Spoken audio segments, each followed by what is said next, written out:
निवडणूक आयोगाने कायद्याचा चुकीचा अर्थ काढला। निवडणुका पुढे ढकलणं हे चुकीचं झालं, हे योग्य नाही। मुख्यमंत्री देवेंद्र फडणवीसांचं विधान।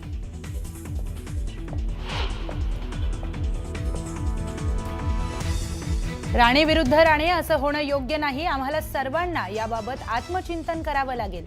राणे बंधूंच्या संघर्षावर मुख्यमंत्री देवेंद्र फडणवीसांचं भाष्य।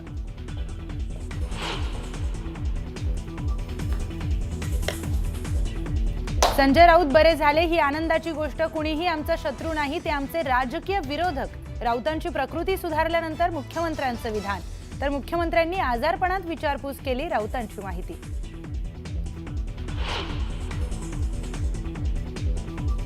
रवींद्र चव्हाणांसंदर्भात मला आता काहीही बोलायचं नाही, योग्य वेळी मी नक्की बोलेन। तर 2 नंबरला काहीच किंमत नसते, या रवींद्र चव्हाणांच्या वक्तव्यावर एकनाथ शिंदेंचं सूचक विधान।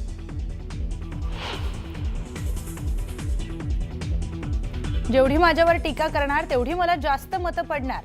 तर यांचा उद्देश विकास नाही तर माझा पराभव करण्याचाच आहे। जयंत पाटलांची मुख्यमंत्री देवेंद्र फडणवीसांवर टीका।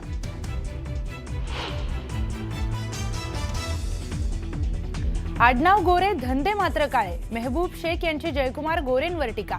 तर त्यांनी नशेत टीका केलेली। नशा उतरल्यावर आमच्या सोबत बोला। शेख यांच्या टीकेला गोरेंकडून समाचार।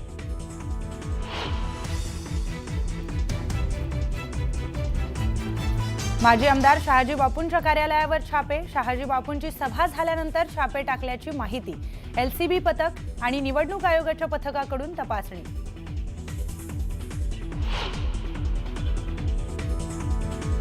अनगर नगर पंचायतीची निवडणूक स्थगित। जिल्हाधिकारी कुमार आशीर्वाद यांनी काढले आदेश। उज्ज्वला थिटे आणि राजन पाटलांमधील संघर्षामुळे अनगर निवडणूक चर्चेत।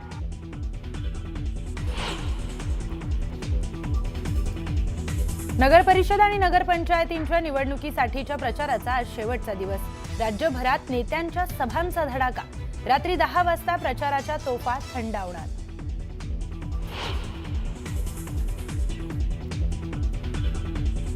दितवाह चक्रीवादळाचा तामिळनाडूला तडाखा। 3घांचा मृत्यू। तामिळनाडू आणि पॉंडिचेरीमध्ये एसडीआरएफ आणि एनडीआरएफची पथकं तैनात। बचाव कार्यात भारतीय हवाई दलाचीही मदत।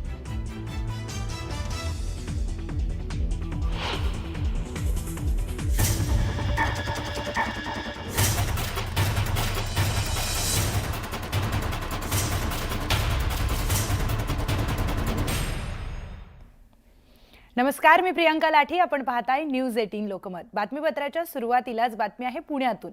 पुण्याच्या राजगुरुनगरमध्ये एक मजेशीर किस्सा घडलाय। प्रचार सभा सुरू असताना एका कार्यकर्त्याने अजित पवारांचा मुख्यमंत्री असा उल्लेख केला। त्यानंतर मंचावरील लोकांसह उपस्थितांमध्ये एकच हशा पिकला। दरम्यान कार्यकर्त्यांची चूक झाल्याचं लक्षात आल्यावर अजित पवारांनी इशारा करत चूक सुधारायला सांगितलं। त्यामुळे काही काळ वातावरण हे रंगतदार बनलेलं। ठिकाणी आवर्जून उपस्थित असलेले महाराष्ट्र राज्याचे मुख्यमंत्री आदरणीय दादासाहेब पवार, अजितदादा पवार, दादांचं नाव सातत्याने पुढे येतं। ठिकाणी आवर्जून उपस्थित असलेले महाराष्ट्र राज्याचे मुख्यमंत्री आदरणीय दादासाहेब पवार, अजितदादा पवार, दादांचं नाव सातत्याने पुढे येतं। तर सिंधुदुर्ग जिल्ह्यामध्ये राणे बंधूंमध्येच टोकाचा संघर्ष पेटलाय। शिवसेना आणि भाजपमध्ये जोरदार आरोप प्रत्यारोप सुरू आहेत। सत्ताधारी पक्षातील 2 पक्षांमध्येच टोकाचा संघर्ष पाहायला मिळतोय। यावर आता मुख्यमंत्री फडणवीसांनी देखील भाष्य केलंय। अशा प्रकारची स्थिती निर्माण होणं हे योग्य नसल्याचं मत मुख्यमंत्र्यांनी व्यक्त केलं। तर या सर्व परिस्थितीवर आत्मचिंतन करण्याची गरज आहे असंही ते म्हणाले।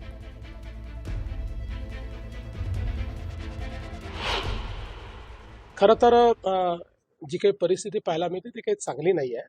म्हणजे असं राणे विरुद्ध राणे वगैरे असं होणं काही योग्य नाही आहे। निश्चितपणे या निवडणुकीनंतर या संदर्भात एक मला असं वाटतं की आत्मचिंतन आम्हाला सर्वांना केलं पाहिजे। तर सांगोल्याचे माजी आमदार शहाजी बापू पाटील यांच्या कार्यालयावर निवडणूक प्रक्रियेतील भरारी पथकाने छापा टाकलाय। यावेळी कार्यालयाची झाडाझडती घेतल्याची माहिती समोर आली आहे। सांगोल्यातून रविवारी शहाजी बापूंनी विराट सभा घेतली। ही सभा संपताच शहाजी बापूंच्या कार्यालयावर भरारी पथकाने छापा टाकला, तर संपूर्ण कार्यालयाची झाडाझडती देखील घेतली। या छाप्यामध्ये नेमकी काय माहिती सापडली आहे, नेमकं काय या छाप्यामध्ये सापडलंय याबाबत अजूनही काहीच माहिती समोर आली नाहीये। दरम्यान शहाजी बापूंनी गेल्या काही दिवसांपासून भाजपवर केलेल्या टीकेमुळे शिवसेना आणि भाजपमधील संघर्ष वाढत असल्याचं समोर आलं होतं। अशातच आता पोलीस आणि निवडणूक आयोगाच्या पथकाने टाकलेल्या छाप्यामुळे शिंदेंची शिवसेना आणि भाजप यांच्यातील संघर्ष वाढणार असल्याचं बोललं जात आहे। रात्री काल काय झालं? काय सभा झाली हो, इतकी मोठी सभा, मी हादरून गेलो पब्लिक बघून, खरंच हादरून गेलो। आणि सभा झाल्या झाल्या धडधाड धडधाड ऑफिसमध्ये सगळं लोक आली, ती सगळं काय घडायची तुम्हाला माहीत आहे, सारखं बोलण्यात काय अर्थ नाही। पण हे 4-5 तास निवडणुका काळातलं वाया जाणं ही काय चांगलं नाही। एक एक क्षण आता उद्या मतदान आहे, आमच्यासाठी महत्त्वाचा होता, पण आमचा वेळ तरी वाया घालवला। आताही आम्हाला सांगोल्या जायची काही इच्छा राहिली नाही, पण उदास झाले, बसलोय आम्ही आपलं निवांत घरी। काय मिळालं त्यांना छापेमारीत? आमची परंपरा मोडून काढली हे दुःख। मी ही निवडणूक झाल्यानंतर संपूर्ण तालुक्यात प्रबोधनाचा एक दौरा काढणार आहे। सांगोला तालुक्याचं राजकारण अशा पद्धतीने चालू द्यायचं का काय करायचं जनतेलाच विचारू, सर्व पक्षाच्या। कोण बिघडवते सांगोलेचं राजकारण? या तालुक्याचं इथून पुढं भविष्य फार अंधारमय आहे। ही जर दीपक साळुंके सारखा ही भयानक एक विचित्र डोक्याचं पात्र आहे, असलं जर पात्र जयकुमार गोरेंच्या जवळ बसलं तर आमच्या तालुक्यात सगळी घडी विस्कटून जाईल। दीपक साळुंखेने काल सांगितलेलं आहे की मी जिथं असेल तिथं विजय असतो, असं थेट मुख्यमंत्र्यांच्या समोर सांगितलं त्यांनी सभेत। लाबाड बोलणं सगळ्यात मोठे जगाच्या बाजारात कुणाला येते ते दीपक साळुंखेला येतं। 90 साली दीपक साळुंखे माझ्या गाडीत बसून आम्ही दोघं आमदारकी निवडणूक काँग्रेसकडे लढवली, गुलाल पडला भाई गणपतराव देशमुखांच्या पार्टीवर। कुठे गेलता दीपक साळुंखे? 95ला ते आबासाहेबाच्या गाडीत हिंडत होता, जाहीर भाषण करत।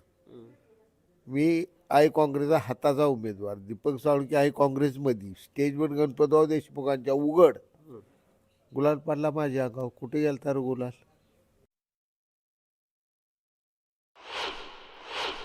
असं आहे, मला याची कल्पना नाही, पण कोणी सत्तेत आहे किंवा सत्तेबाहेर आहे याच्यावर रेट ठरत नसते।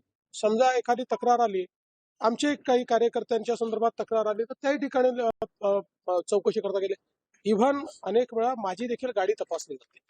त्याच्यामुळे याच्यामध्ये काही सत्ता आणि विरोधक वगैरे असल्या कुठल्या गोष्टी नसतात। पैसे वाटप होत होतं तिथं पण शहाजी बापूंनी 2 दिवसापूर्वी जे काही स्टेटमेंट दिलं त्यानंतर झालेली कारवाई यावर शंका घेण्यासारखं निश्चित आहे। याबद्दलचं गांभीर्य समजून एकनाथ शिंदे साहेबांनी त्याची दखल घेतलेली आहे। निश्चित ते वरिष्ठ पातळीवर यावर बोलले असतील, परंतु झालेली तातडीची कारवाई मला वाटतं ती योग्य नव्हती।